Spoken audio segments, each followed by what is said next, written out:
Ich sinn net op engem Bauernhaft groß ginn. Ich hat még 2 Grospep, die en allen 2 Déieren hätten. Den einen, den hat just Kaningescher, den anderen, den hat Kaningescher Anhänger. An so sinn ich dann eben op die Idee kam fir also Wusten dann ze summe mat menggen 2 Bowen Appppes 4 an Matter Natur ze machen, an so dann hai eben lo Kklengdeieren ze zichten. Société Avicole vu Bieles gëtt zënter dem 2. August 1925. Wir sinn Rassenziichter, an dommer de Mächer mé dann eben och als Ausstellungen, mé beroden Leiit, mé hëllefende Leiit, mir stellen och hai 6 Parzellen zur Verfügung. An eiser moderner Gesellschaft huet natürlich so eng Société Avicole och hier Daseinsberechtigung fir de Leiit ze erklären, werte ma all der iwwerhebt und de Notzdeieren hunn.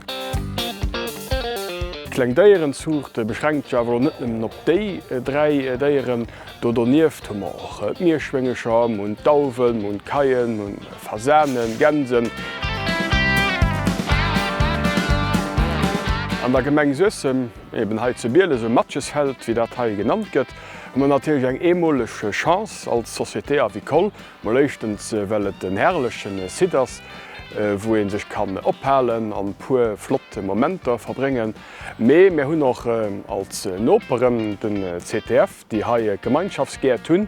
Grab dat mecht sehr so interessant, well en ze Summe kann schaffen, dat wat mir produzéieren oder wat déiere film mir produzéieren. Mëcht kënnen oflaieren, die Gärtner oder no an hire Gäert kënne gebrauchen.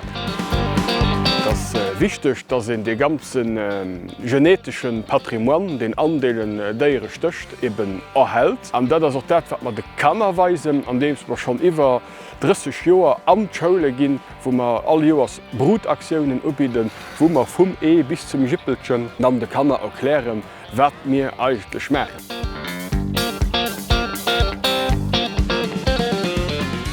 Für mich als Société Avicole ein Deel von meinem alltäglichen Leben wirken ënner Kollegen zu summen für a mat der Natur.